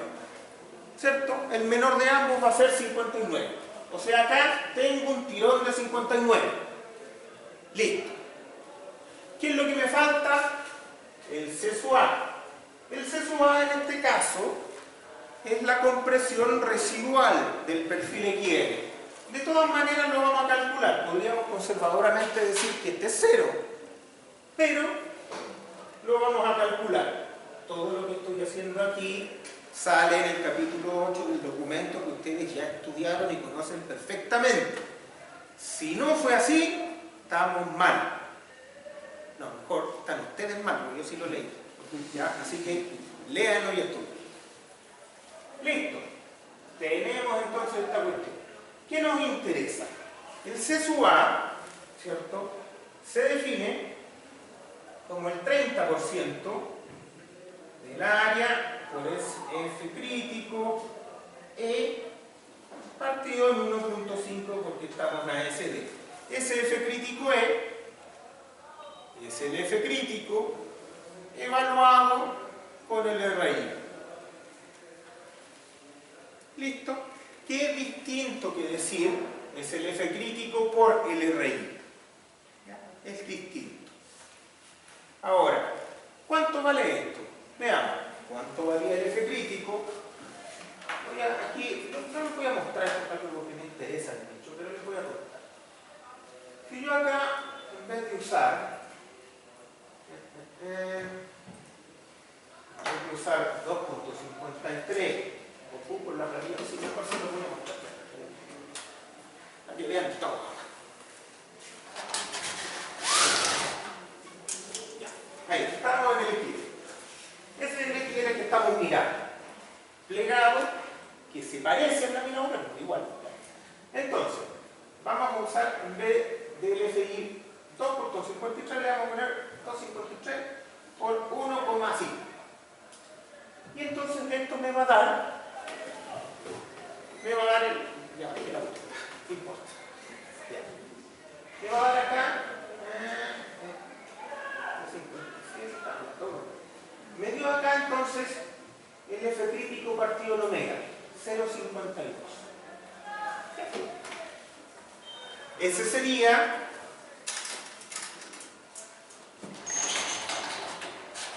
el F crítico E. Tengo acá, entonces, F crítico E sería 0,52 por 1,67. Aquello es raro.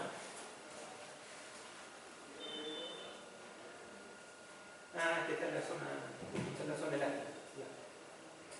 Por eso, no influyó. Ya. 0,52. Una forma súper simple nomás de tomar este acá. Es 0,52 por 1,67. Ahí lo tengo. Entonces, eso lo multiplico por el área. ¿Cuál es el área? El área la tenía... no la tengo. Vamos a buscar el área. El área creo que la había visto recién. Esta es la área, 41,9. Sí, la habíamos visto. Ahí está. Ya. O sea, voy a anotarlo acá.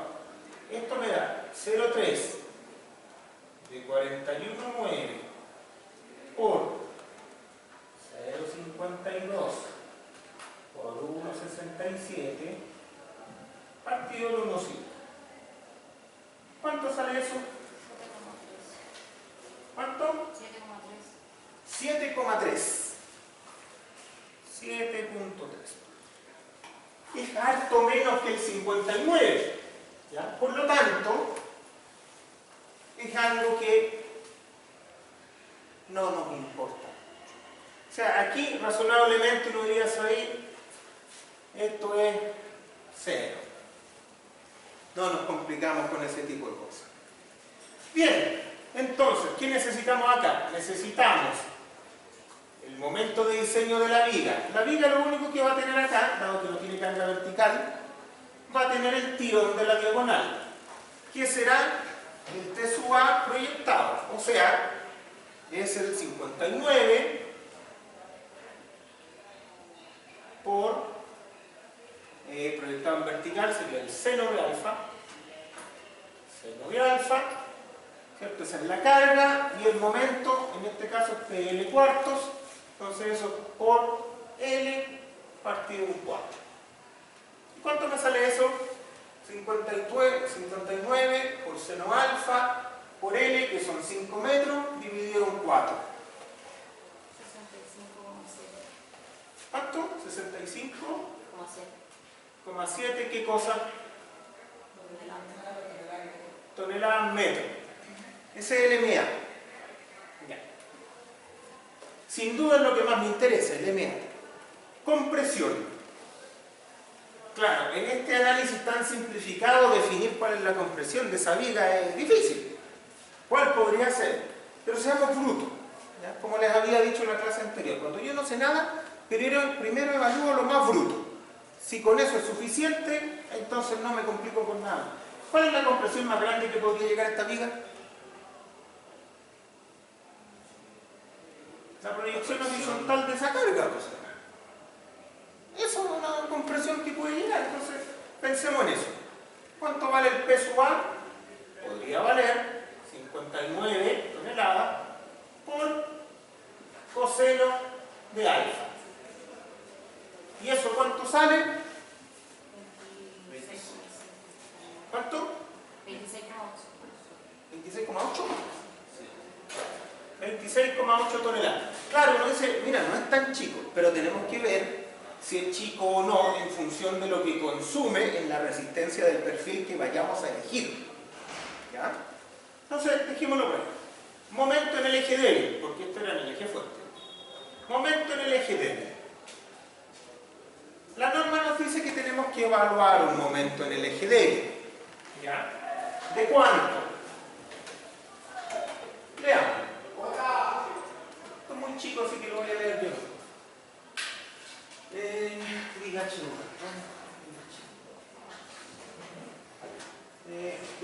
Ya. La resistencia de la viga. Ya. La viga se debe diseñar para resistir una carga transversal ubicada en el punto de unión con la diagonal comprimida, igual al 2% de la capacidad esperada en compresión de dicha diagonal. 2% de la capacidad esperada en compresión. La capacidad esperada en compresión es el 7,3, pero dividido en 0,3, que sacarle el 0,3. Entonces, sería el 7,3 de allá dividido en 0,3. Con eso llegamos a la capacidad esperada en compresión, que sería el C sub A. Y vamos a poner acá. Y eso por el 2%. ¿Cierto? O sea, eso por 2%. Y debería salir algo chiquitito. ¿Cuánto sale ahí? ¿Está jugando? 0,04. 0,4. Casi 5, 48. Ya, 0,5. Ah, pero aquí me confiero. Porque ese es el P. Me falta el L cuarto. Entonces son 0,5 por L cuartos.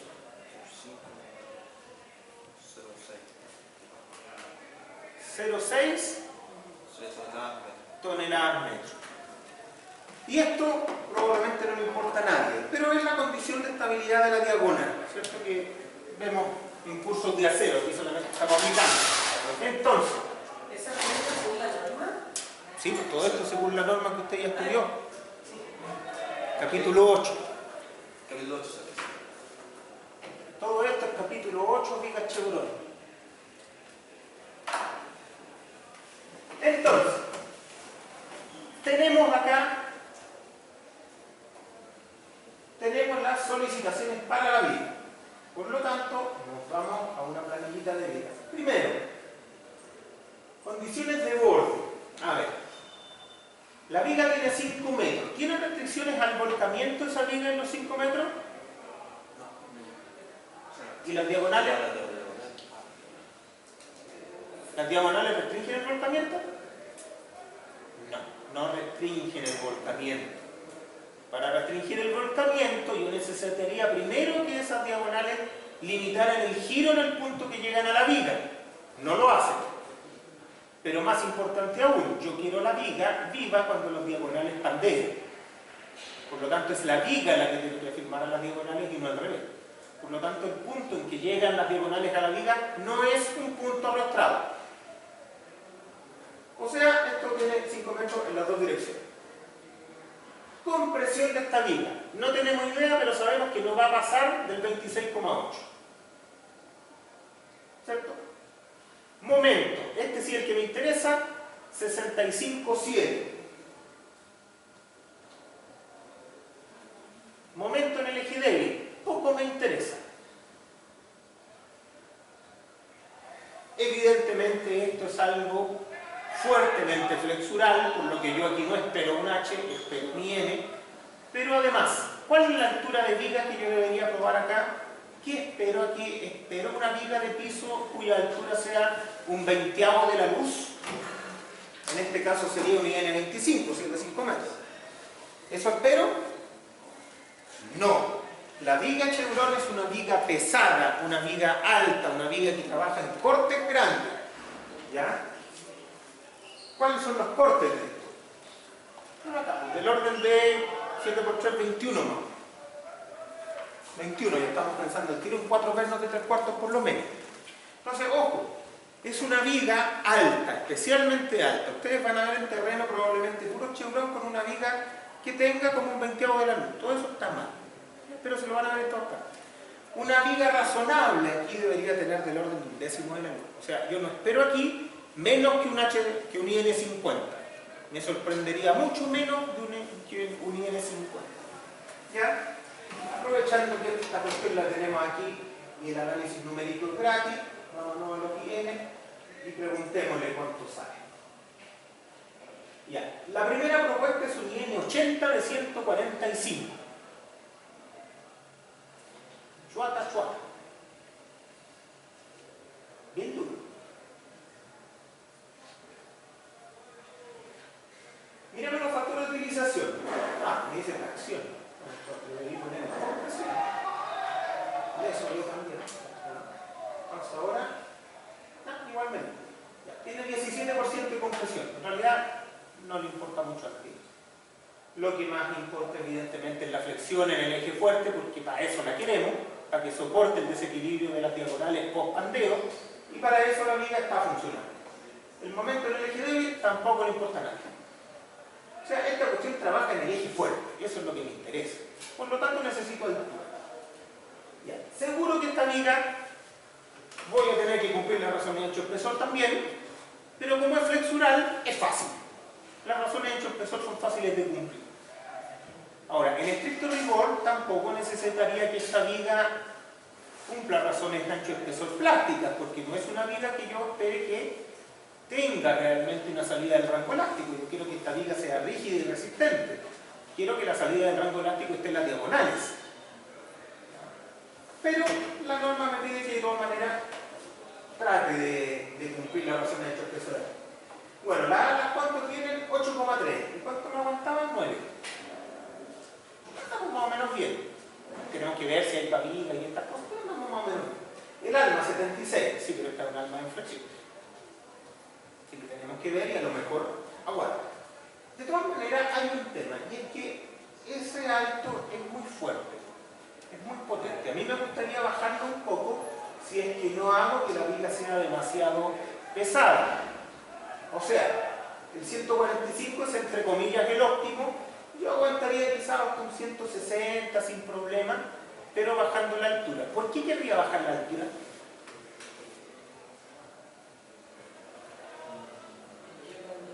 ¿Se le ocurre por qué querría bajar la altura? Por el pandeo Rally con la... Igual los 3 vigas de 82.4 metros igual es considerable para los 15, cambiar para los cálculos, ¿no? Hay un problema, claro, cuando yo tengo una viga muy alta como esta, que tiene una altura que es mayor que un décimo de la luz, empiezo a perder espacio y eso puede traer problemas de funcionalidad que no se hayan visto. Con toda seguridad el gallo que estructuró esto, el arquitecto, el pipe, el eléctrico que pasó sus escalerías con cable, tipo las cañerías, todo eso, no consideró que esta cuestión iba a tener 80. Probablemente consideró que iba a tener 30 o 40. Entonces, si yo hago una diferencia tan abismal entre lo que se pensó y esto, podría empezar a tener problemas en los trazados y otras cosas. Entonces ahí tengo que tener cuidado. Todas estas cosas se conversan. Pero yo trataría de llegar a una altura de 50. Ahora, si no me da, 60. 0,80, aunque sea el óptimo de cálculo, es fuerte. Trataría de bajarlo. Veamos si se puede. Si no se puede, estamos sonando. Vamos a decir una de 50. A ver, 50 está para los otros. 50 por 160 que es lo que aguantaría. Una cosa así. Hay solución. Hay solución en 50. La de 50 por 166 es aceptable. ¿De dónde sale ese 5%? En realidad nosotros en Chile siempre aceptamos errores de hasta el 5% para diseños prácticos. Pero eso es una práctica nacional, no internacional. Si usted a un gringo le dice, no, voy a aceptar un 1.03, el gringo le pega. No, allá no hay conversación. Menor que 1, menor que el 100%, si no, no. Esto que yo les digo, me inventé el límite del 9.3 y acepto 9.4, no, para el gringo no. ¿Ya? Para el europeo menos. Para nosotros sí, sabemos que esta cuestión anda más o menos en esos rangos. Además que, oiga, si la viga es de 80 de altura o de 50, la diagonal todavía mide 5,6. No, pues la diagonal con suerte a medir 4,5. Entonces, hay que ir mirando esos detalles. ¿Ya? Pero de todas maneras, para cálculo nosotros somos conservadores. Ya, la de 50 hay solución. Miremos en 60. 60 hasta los 160 más o menos dijimos. Bueno, si 60 tendrá que tener un poco más. Miren, parece que esta está buena. El 60 por 152 parece que es bastante bueno para lo que nosotros queremos. Si le mejoramos el CD, 1,9. ¿Cómo anda? Ayudar. ¿Ese 5% se acepta en la combinación de los esfuerzos o se puede aceptar en uno por separado? En general en el final. Si tiene un solo esfuerzo, este sería igual al final. Pero es típico, o sea, uno tiende a aceptar 5% en cualquier cosa. En hormigones, en área apoyada de fundaciones, en cualquier cosa. ¿Ya? Pero eso es una práctica aceptada acá en Chile. No necesariamente eso es aceptable a nivel internacional. Entonces vamos a ocupar esa viga. Un IN60 y IN60 por 152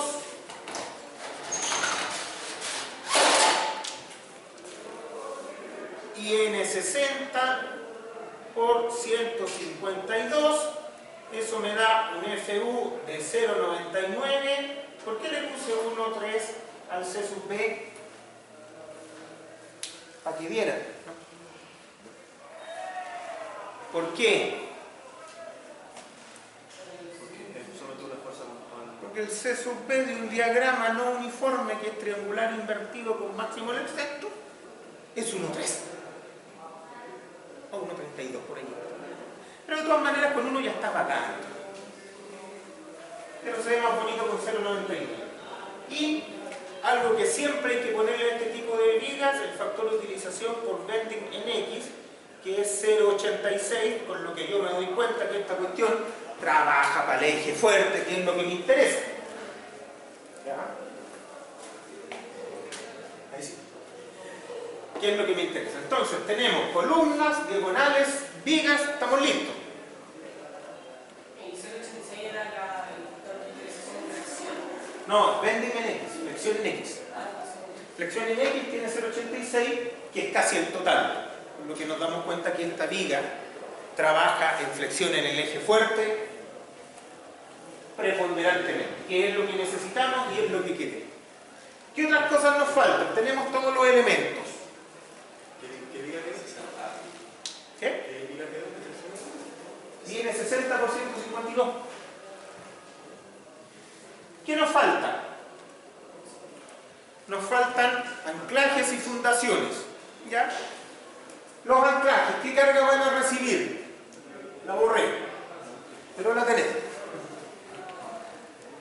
anclajes los voy a diseñar para tracción, los pernos de anclaje para tracción reducida porque son fusibles. El anclaje también tiene que tomar corte, ¿cierto? Ese corte no es un corte reducido, la llave de corte no va a ser un elemento fusible, el pedestal tampoco, por lo tanto necesito un corte para cargas amplificadas, que es muy fácil porque lo tenía por ahí. Acá está. El corte reducido es 19 por 2,8 dividido en 2. 2,8 lo amplifico y divido en 2 porque son dos pares. Ah, no, aquí me mandé un condoro grande. No me dijeron. Diseñamos las diagonales para el doble de la carga. No teníamos malo. Ustedes no están atentos. ¿Por qué? Aquí hay un error. Aquí hay un error. Porque son dos planos los que toman el corte sísmico, no uno. ¿Se fijan? Aquí dijimos que el SX le damos a la diagonal traccionada y a la comprimida. Ahí está. Pero se nos olvidó que hay dos planos que toman esta carga. Entonces en realidad aquí faltan otros dos. Y esto no es 21, sino que es 10,5. Y con eso, la diagonal que elegimos no va a ser. Así que está todo esto malo. Eso porque es como un cuadrado. Claro, tiene dos planos resistentes y aquí nosotros asumimos que solo un plano resistente tomaba, así que está mal. Tenemos que arreglar todo esto. Entonces, este elemento, muy malo, no es ese. Tenemos que buscar otro. Aquí sí, para la próxima clase lo vamos a arreglar, pero aquí, ¿qué sería lo importante? Nosotros dijimos que el XL20 estaba tomando la carga, estaba tomando, con su FLT, estaba tomando bien esta carga. Si dejamos el mismo, bueno, este se va a transformar en 0,45. Entonces aquí ya hay que tener cuidado. ¿Podemos bajar al XL16? ¿De acuerdo a la norma? No, porque se nos va el FLT global. ¿Podemos usar un espesor menor? Tampoco, porque no nos aceptan las razones de ancho espesor. Por lo tanto, el XL dejó de ser una opción para tomar la carga. Me tengo que cambiar a otro tipo de perfil. El otro tipo de perfil que uno ocupa con estas cosas cuando necesita cargas grandes, se va a los HN o a los cajones.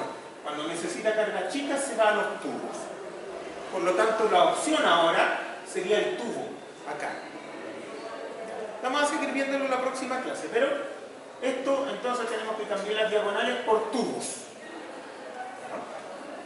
Diagonales por tubos.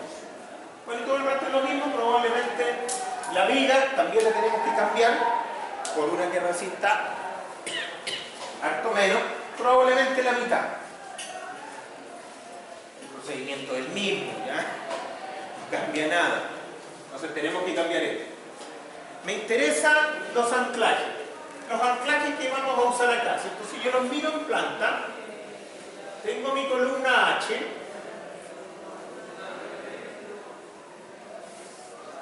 tengo mi placa base, ¿cierto? Voy a calcular la placa base. La placa base, ¿cierto?, tiene el objetivo de repartir la carga de compresión que lleva esta columna, que son los 140 que teníamos. Entonces, vamos a necesitar calcular esa placa base para esa condición. Después, ese anclaje, si lo miro de arriba, ¿cierto?, hacer la columna, la placa base. Tengo que poner los pernos de anclaje. ¿Dónde voy a poner los pernos de anclaje y cuántos pernos de anclaje voy a poner? Es un H30. ¿Cuántos pongo y dónde los pongo? ¿Se les ocurre? Claro, como llegan diagonales por acá y por acá, no puedo poner un perno acá. Y probablemente va a haber un bucero ahí. Entonces tengo que poner perno ahí. Aquí esta cosa sigue simétrica, tengo que poner uno ahí, uno ahí y uno ahí. Por lo tanto, la primera solución me dice que son 4 pernos. Y estar en una cuadrilla cuadrada, porque si yo los pongo más separados por un lado que para el otro, el gallo en terreno lo va a hacer mal, lo va a poner al revés, ¿ya? Entonces, en principio, los ponemos todos a la misma distancia. Bueno, si el perfil es 30, yo primero pensaría que esos pernos deberían estar a 150. Es un primer número, es un approach. Entonces, como esos pernos tienen que estar en una silla, yo voy a poner una silla, voy a poner el atezador de silla y voy a poner los pernos de anclaje acá. ¿Cierto? Los pernos de anclaje. Acá van a tener la bolilla, la tuerca y la contratuerca. Arriba de esa placa. Esto es lo que nosotros tenemos que revisar en los anclajes. Placa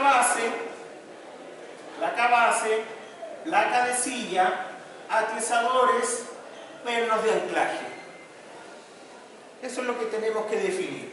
Todo esto, la placa base para la compresión de la columna, la silla para la tracción en anclaje, ¿o no?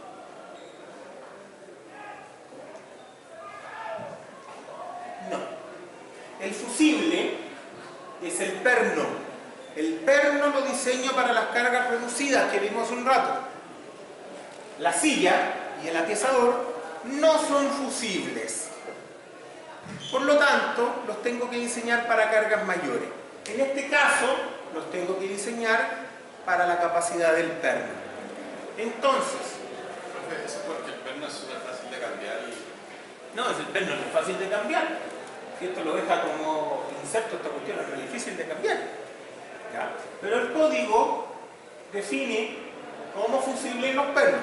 Entonces, una vez que yo elijo el perno, debo poner la silla y el atezador para que toleren ese perno. O sea, independiente de las razones por las que yo elija el perno, después a la silla le voy a tener que asignar una fuerza hacia abajo para diseño, que es igual, el RFD sería igual a RI, FI, por el área del perno, ¿cierto? Y en ASB sería lo mismo de arriba, pero dividido en 1.5. Eso es básicamente la fluencia esperada del perno en tracción. Y con eso yo diseño la silla y el atezador. Y también con esa carga yo diseño el empotramiento del perno dentro del pedestal, para que no salga volando. Porque la única forma de que el perno fluya es que no salga volando del pedestal. Ahora, ninguna de estas cosas que están aquí que yo les he mostrado transmite corte. Por lo tanto, tengo que poner un elemento adicional, con esto ya termino, un elemento adicional que se llama llave de corte, que es para transmitir el corte de manera desacoplada de la tracción. ¿Qué quiere decir eso? Que con ese dispositivo los pernos trabajan solo en tracción, la placa base trabaja solo en compresión y la llave de corte trabaja solo en corte. La llave de corte tiende a ser un elemento embebido en el pedestal que, si yo lo miro de arriba, típicamente se trata de una cruz, salvo que las cargas sean tan grandes que yo tenga que cambiar esa solución. Pero típicamente es una cruz y tiene más o menos la misma altura que el ancho. Ese es el anclaje, eso es lo que nosotros deberíamos ser capaces de diseñar. Listo, consultas, reclamo.